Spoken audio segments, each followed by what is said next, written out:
Monday, April 20th meeting of the Senate Finance Committee will come back to order.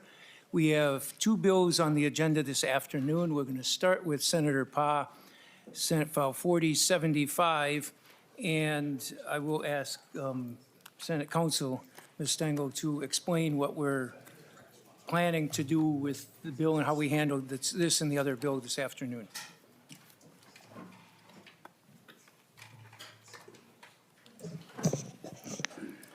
Thank you, Mr. Chair. As I understand the process you'd like for committee this afternoon, before the committee first will be Senator Pa's Senate File 4075. Senator Pa will present her bill to the committee and there will be discussion. Then the bill will be laid over. Then next will Senate File 4807 will be brought up for discussion and amendments. And Senate File 4075 will be offered as an amendment to Senate File 4807. At the conclusion of amendments and discussion, a final vote will be offered to send this bill to the floor. I believe that's the intended plan for this afternoon.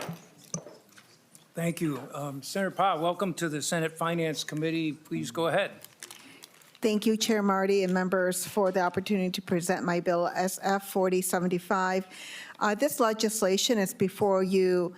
It's about acknowledging the service and sacrifice of our Special Guerrilla Unit and Irregular Forces veterans who fought alongside the United States during the secret war in Laos.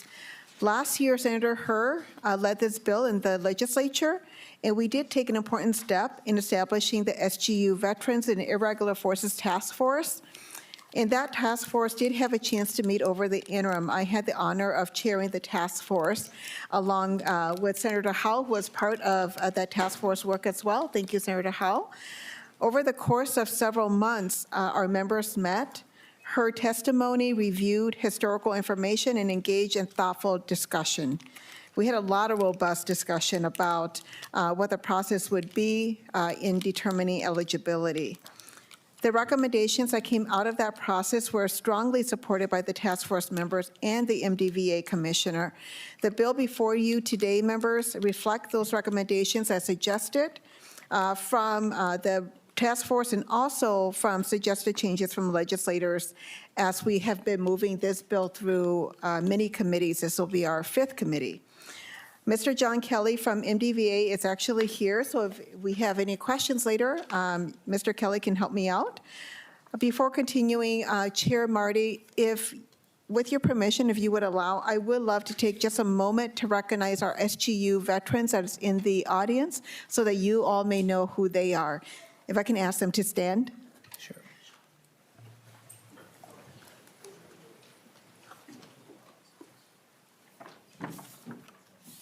Thank you. Thank you all for your service.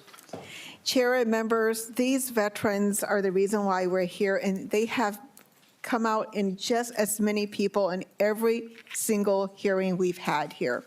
Again, this is our fifth one, and I'm so proud that they are still here. Many of them are not as mobile, but they still took the time to come out, so I appreciate that very much.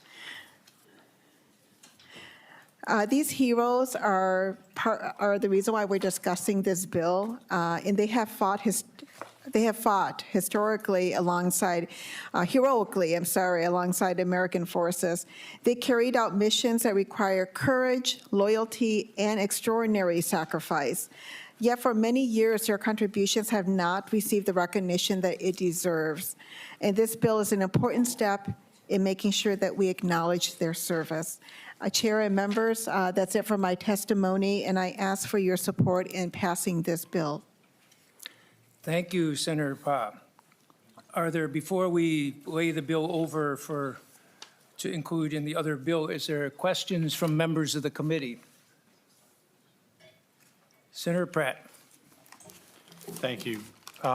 Mr. Chair, and I was just looking up the fiscal note here, and it doesn't look like there's any, it looks like there's a small cost associated with this. And if somebody can walk us through the fiscal note really quick. Senator Pratt, we were going to go through the fiscal note the way we did last time, right after we laid the bill over, because this immediately the next step would be to offer this as an amendment to that, but if you'd rather do Okay. it now, do you mind waiting until 5 minutes till we, That's fine. okay, And may I just? go ahead, continue.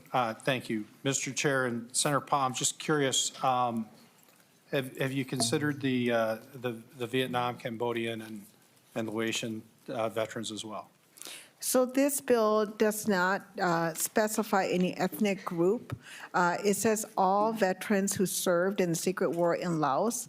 And right now, that actually encompasses quite a bit of diverse ethnic groups, including the Hmong, the Lao, the Khmer, the Khmer, and many other minorities. Now, whether it does not exclude anyone or any particular ethnic group, as long as they served in the SGU or irregular forces units in the secret war in Laos, in a base in Laos. That's very specific. Senator Pratt. Thank you, Mr. Chair, and just as I've been around, there, we have a larger group of Southeast Asian veterans that, fought alongside Americans and with Americans, and I appreciate, our SGU, our veterans. I'm just curious, why limiting it to SGU and not the other veterans as well? As Chair Marty and Senator Pratt, SGU and irregular forces, this particular group is a group that was recruited by the United States. They were paid by the United States CIA. They were specifically, their missions were all directed by the CIA. So they're not an independent group under the, I would say, under the command of another nation or another army. And so specifically the SGU and the irregular forces that we're talking about that were part of this, the bases that operated in Laos, they're specifically paid by the CIA. And that's why we have to be very specific. Because if not, say for an example, we may have veterans that fought during the Vietnam War era, but they were actually part of, let's say, the Vietnam or the Cambodian country's army. So that's very different than the SGU and irregular forces that were actually controlled, paid, and directed by the American CIA. So that's kind of a very specific distinction. Well, I'll ask Mr. John Kelly, maybe he might have something to add to this conversation too. Thank you. Mr. Kelly, welcome to the committee, and please identify yourself and then go ahead. Thank you, Chair and members. For the record, John Kelly, Director of Government Affairs for the Minnesota Department of Veterans Affairs. So this bill is before the committee. The recommendations from the task force and the way the bill is structured is nested this state process within a federal process. The U.S. Department of Veterans Affairs recognizes veterans of the secret war in Laos, and they already receive federal burial benefits. There's only two categories of veterans like this in our history: Philippine Scouts from World War II and SGU veterans from the Vietnam era conflict.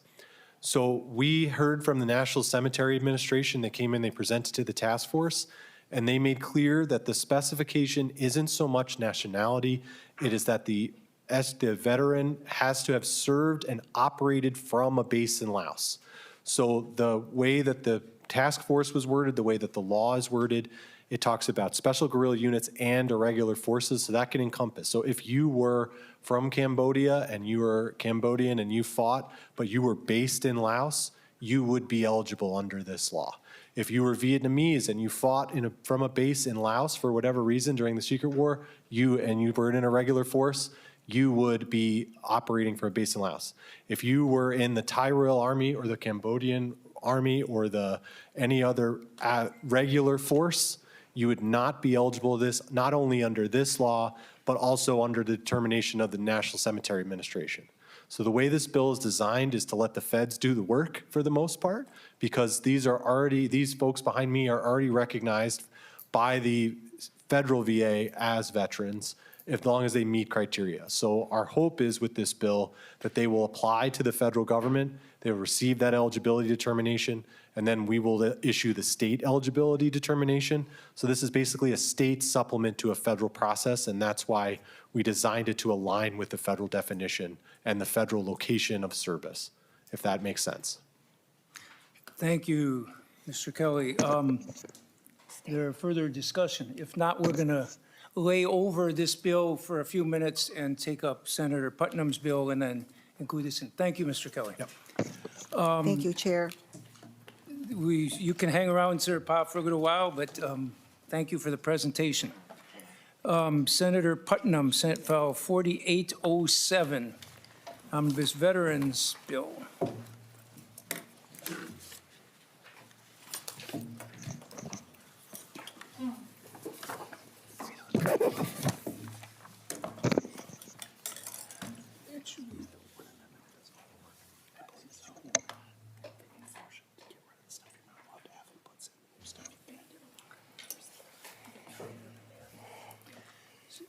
Senator Putnam, you want to walk through your bill, and then maybe staff can go through both your bill and the A4 amendment, which consists of Senator Pa's bill. Is that the way it makes most sense for you? Mr. Chair, it's up to you, whatever works best for you and for the committee. The bill does change substantially after the amendment, so I'm not sure if discussing the elements in it that will no longer be there is prudent or not, in terms of the order of process. Okay. Maybe if there's no objection to it, I will suggest that Senator Friends moves the A4 amendment then, put the bill, the shape of the two bills together for your walkthrough and everything. Is there discussion on that? If not, the A4 is what we just heard about. If no discussion, all those in favor say aye. Aye. Opposed? Motion prevails. Now, Senator Putnam, you can describe all the bill or just the portions you brought here, and then staff can go over both the spreadsheet and walk through the bill. Thank you, Mr. Chair and members. I appreciate this opportunity to discuss with you the 2026 Omnibus Bill for the Veterans Subcommittee. The amendment that we just passed makes the bill a little bit leaner and adds certain other elements. So we've taken two prior bills out of this bill, and we have added the recommendations of the SDU Task Force, which you just heard Senator Pa discuss, and we've made certain changes to Senator Howe's fine work on burial of National Guard soldiers, so that we have pushed back the date of enactment, and we've included family members in that space. So two, I think, significant improvements to that portion of the bill. So what we have left in the bill are two very significant, I think almost elegantly combined provisions that respect those who have served our country. You'll see that they are actually, I think, again, sort of eloquently counterparts, as it were. And that the first, we're dealing with the SGU task force recommendations that you have just heard. Members, every one of you voted in favor of the SGU task force when this passed unanimously off the floor last year. And the members who participated in that task force did so diligently with good faith. And the work that they produced is what gives us the recommendations that we have before us today. Since the war was secret in Laos, in Cambodia, it's often difficult to prove who was really there. So our friends in the task force, again, including Senator Howe, worked very hard to come up with rules and guidelines for deciding who deserves the benefits that we have available for you. And some of those results of this bipartisan and legislative citizen cooperation came up with some pretty basic rules. One is that if the VA has denied your acknowledgement as a veteran, Minnesota will stand up for you. And we have certain rules for figuring out how that works. And certain kinds of benefits that will come to you if you do. For example, designation on a driver's license, purchase of a grave marker, honor guard service, and burial in state cemeteries are the least that we can do for these gentlemen who are sitting behind us right now. And that is what this bill will do, is provide those opportunities for those individuals. As I'm sure we will hear in moments when we talk about the fiscal consequences here, this is also an incredibly affordable provision that does the right thing. The other thing that we're doing now is we are enabling those of us who have served us in the National Guard, who have in the past not been able to be buried in state cemeteries, to be able to do that now as well. if they have completed at least one term of service in the National Guard and received an honorable discharge or died in service. Those individuals who have given so much for our country now have the honor of being buried among their compatriots in a state veterans ceremony. Again, thanks to Senator Howe's tremendous work on this in this regard. Those are the two main provisions of this bill that remain. They are both incredibly important, not just as policy, but as who we are as Minnesotans, honoring the people who have served us. And so, Mr. Chair, that is the omnibus bill for the Veterans Subcommittee. Thank you. Mr. Hunter, Mr. Erickson, want to go through, I don't know which first, spreadsheet or walkthrough of the language? Yes, Mr. Chair and members, the spreadsheet for the SCS 4807A-4 amendment should be in your packets. I'll orient you a little bit to it, though this is very similar to the one you were all looking at this morning for the state government bill. The first block of columns there is for the current budget biennium, fiscal years 26 and 27. And because this is the even year, those are incremental changes, not a total budget number. You'll then see in the second block of 3 columns that those are the tails columns for the fiscal 28 and 29 biennium. Along the left side, you will see the change items, which include on line 6, a $59,000 annual appropriation to the Department of Veterans Affairs for a 0.5 FTE to help with the application process and administration of the requirements in the bill at the department. You'll see on lines, I'll take these one at a time. Line 7 is a cost to the special revenue account for cemeteries that is overseen by MDVA. And this represents a spend out of that account.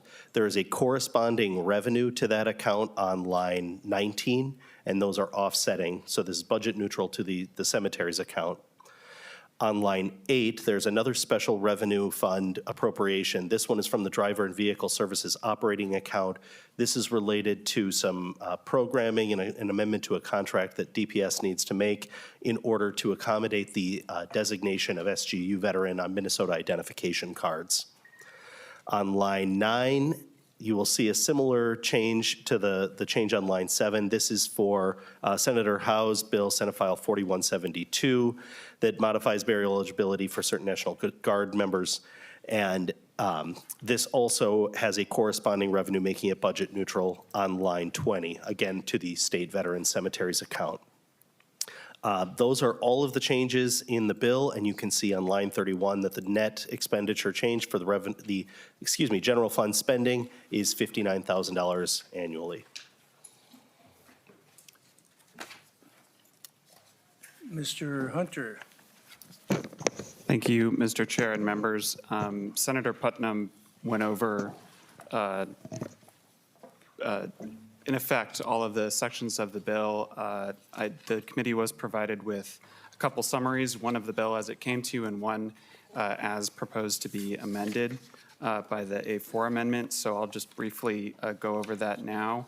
Now that the A4 amendment has been adopted, this bill will consist of 9 sections in total, all coming from these bills. The sections 1 and sections 5 through 9 of what will now be 4807 are from the SGU Veterans bill that you just heard from Senator Pa. That includes the designation for driver's licenses, eligibility for benefits and privileges, how to determine eligibility, and the special consideration process, and the appropriations that my colleague just went over. What will become sections 2, 3, and 4 come from Senator Howe's bill, and they also deal with burial eligibility and the fee schedule. I will note that there was some harmonization that needed to be done, some technical changes, because both Senator Pa's bill and Senator Howe's bill both talked about the burial eligibility. So there was some technical rearranging, but it's the same content.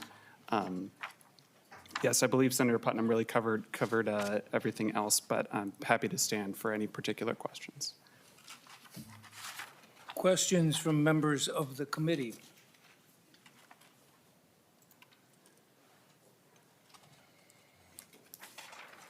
Senator Putnam, more comments on the bill? Thank you, members, and for that vigorous conversation. And thank you, Senator Marty, for hearing the bill. This is important stuff, folks. We don't take care of the people who have served us well enough when they're alive. Maybe we can help them be remembered, and that's what this bill will do. And Senator Putnam and Senator Pa, I know the SGU language has been a difficult push for a number of years, and I know Senator Howe has pushed for National Guard to be buried in veteran cemeteries. It's been going on a long time, too.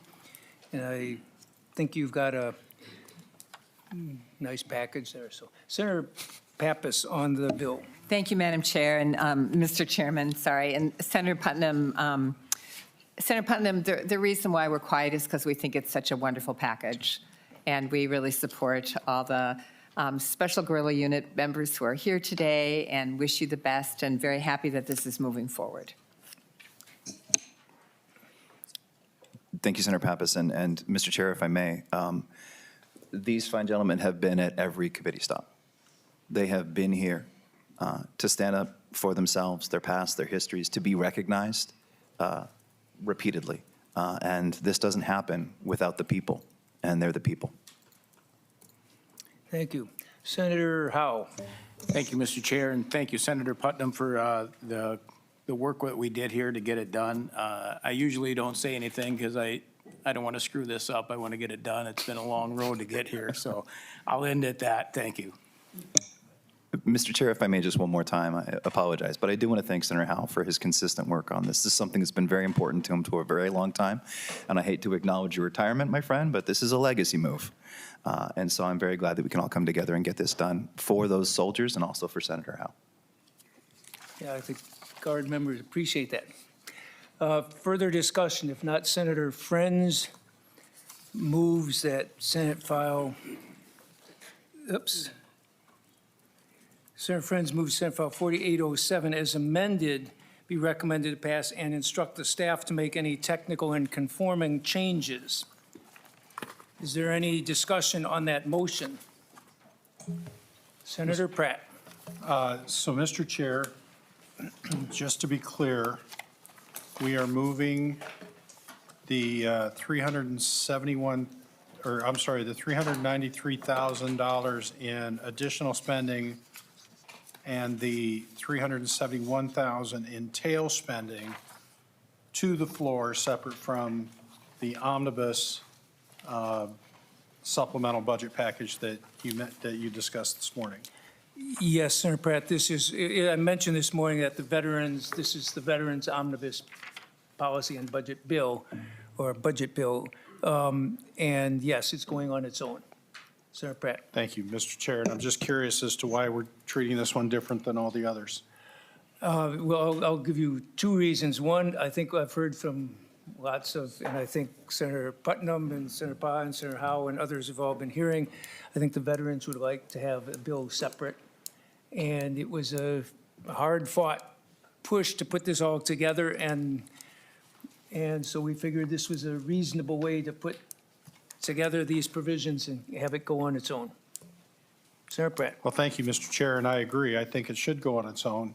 I think all of them should be going on their own, as we've discussed. So that's why I'm trying to suggest, that's why I'm trying to understand why we are treating some bills differently than others and why we're trying to create this supplemental budget bill when, and I'll talk about it a little bit more later on, but I have no objections to this one moving forward. Thank you. Is there further discussion on the motion? If not, all those in favor say aye. Aye. Opposed? Motion prevails. Thank you, Senator Putnam, Senator Pa, Senator Howe, and everybody else working on that. This is the extent of our work this afternoon. Tomorrow we are beginning at 8:30 a.m. in Minnesota Senate Building 1200 and hearing three bills. Senator Hoffman's bill on state official security. Mr. Chair. Mr. Chair. Senator. Thank you. Thank you, Mr. Chair. And I just wanted to say, you know, I'm very concerned, you know, it seems like we're treating certain bills differently. Can you please, when you're leaving, please keep a little bit quiet because we're still meeting for a couple more minutes. I'll wait. Okay?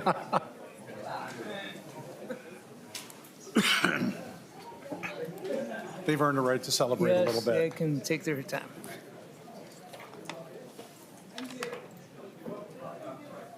So, Mr. Chair, you know, the reason I want to bring this up is I've voiced my concern over the idea of having a supplemental spending bill. Now we seem to be treating some spending bills differently than others, even though they still are technically supplementary budget bills. And I've spoken with one of the House chairs. It sounds like the House is not interested in doing a large multi-agency omnibus bill. Wondering why we're still pursuing this path and why we seem to be cherry-picking certain bills and not all the spending bills if truly your single subject is a supplemental budget bill. Sure. Senator Pratt, when we go through the political process, I'm trying to make things flow smoothly, and I've been pushing to have more bills in smaller packages for many years, and when I've been in touch with the co-chairs of the House Ways and Means Committee and trying to figure out what they might get through, and I think they are a lot of uncertainty there, and we're trying to figure out and work with them and find out ways to get our agenda through and they get their agenda through and work things out. And so as things come up, when people say, well, we think it's better to break this out, we've been breaking out some of them. And like tomorrow, I think the housing omnibus bill will be a standalone bill. A number of them are, and I told you from the beginning there were going to be some, a number of bills we mentioned at the beginning were going to be separate, and now we're breaking out a few more, and I think that's a good thing. So I'm continuing to try and do what I think you and I and most members of this committee and Senate would like to get done. So I would start this process differently in another off year, just from what I'm learning this time. And so I'll take anything that, if it was done not the best way, I've been trying the best we can, and we are breaking off some of them. In the Veterans Bill seemed very appropriate, and I think the Housing Bill and several other ones as well. So we're going to have several, as I mentioned, there are going to be several omnibus supplemental bills. There's going to be the Health and Human Services one that we're taking up on Wednesday or Thursday. There's going to be the might have been seen as a public safety bill. It's got transportation and state and local and judiciary elements in it dealing with safety and security for the public and public officials. We were trying to do it by areas rather than by committee jurisdiction some, but that may not have worked out perfectly. We're trying to do the best we can with where the House is and where we are. Continue. Mr. Chair, I think it was at the beginning of your comments that were the most poignant, and we're doing it because of political reasons.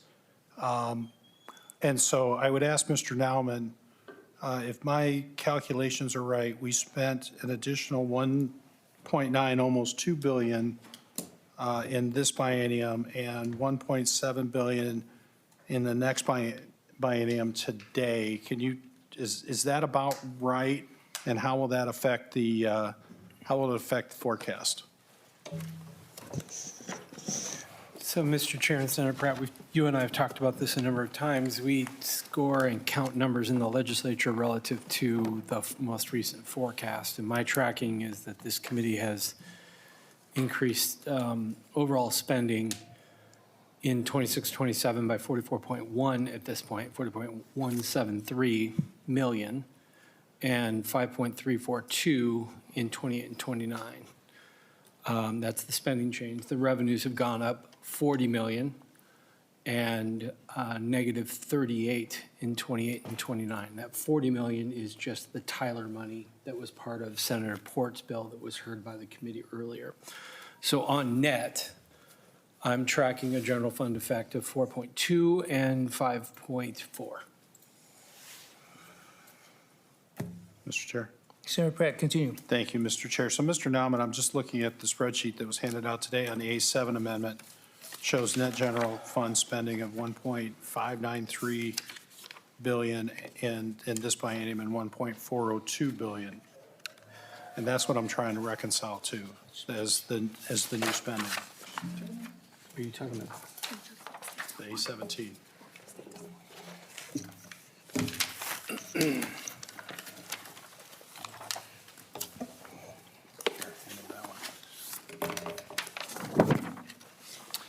So, Mr. Chair and Senator Pratt, I understand why you would say that. Line 57 on the spreadsheet that you identified shows the base. And so the real change, which is what we're tracking here, so the 1.593 billion and the 1.4 that you're showing, that you're asking about, we're actually in the base. The net change for state government is the much smaller number that I cited earlier. So, Mr. Chair. Go ahead, Senator. Thank you.